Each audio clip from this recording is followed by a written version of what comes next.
Okay, so here's a quick walkthrough of the spending tracker for Fire, a spreadsheet that's hopefully going to make it easier for you to track your spending. First thing you're going to want to do when you jump on is to go to File and make a copy. And that's going to make a copy that you can then edit to your heart's content. Now, within the blog post, I talked about 4 different things that I wanted to be able to do with the spreadsheet that I was building. The first was to set my own categories. Within this tracker, you can do that very easily. I'll just jump to a version that I edited earlier. So here, under the categories tab, you can delete all these categories, you can use some of them, or you can just add a few. I'm going to add smashed avocado because I've heard that if I spend too much on smashed avo, I'm not going to be able to make it to my Fire goal in time. So that's how you set the categories. And then another thing you're going to probably want to do is put them into alphabetical order, just by highlighting them, going to data and sort range, column A to Z. And the value of that will become apparent soon. So that was the first thing. The next thing I wanted to be able to do was to quickly and easily enter my spending.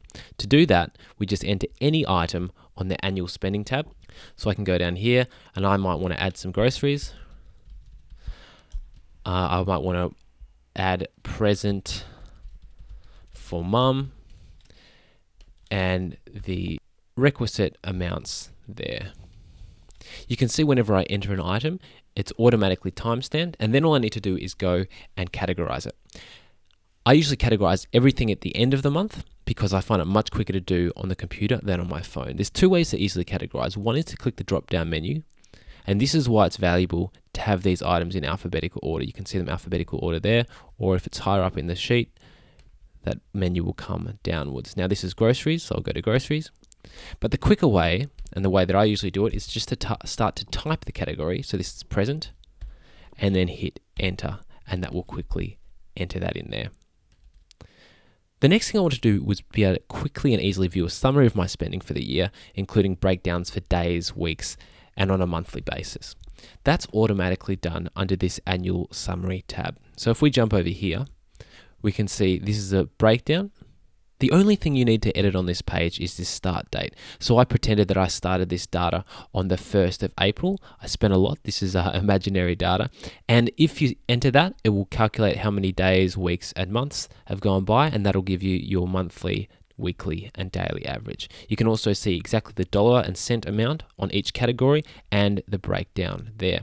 And this updates live. So we're currently on 56.1% for mortgage or rent. Say I spend another $500 for rent. You see that automatically updates here to 58.9%.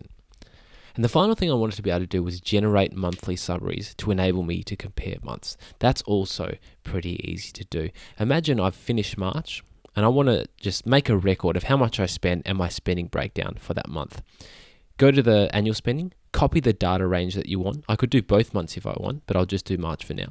Go to snapshot spending, paste it in there, and that will then create a summary on the snapshot summary page. You can just have a look at that if you just want to look at it temporarily, but if you want to create a permanent record, you'll need to duplicate, and there's your copy there. Now, you've got to be careful because this is actually a live table. As you can see, this is pulling data, but we don't want it to be a live table because that means that whenever this snapshot spending is edited, for example, if I delete that, this data will also delete. So what we actually need to do, if I bring that back, is to copy this, then delete it, then repaste it, but paste it as values only, and then paste the format back. And that will mean that this data is now permanent. I'm going to call this April 2020 and also change the heading of the spreadsheet. So I've got April there. Now if I want to do May as well, say it's the end of May now and I've entered all my data, copy that, go to snapshot spending, delete what's already there, paste it back in, go to the summary, and now this is my May data, and I can duplicate that again.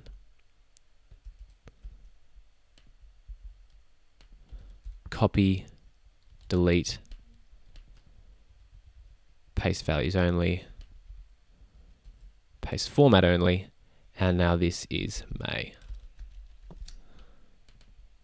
If I did this for each month, then I'd have a breakdown going back, and you can see that in both months, oh no, I spent 17.1% of my money on Smashed Avo in April and 15% in May. So the trend's heading in the right direction, but I still really need to cut down on that Smashed Avo habit.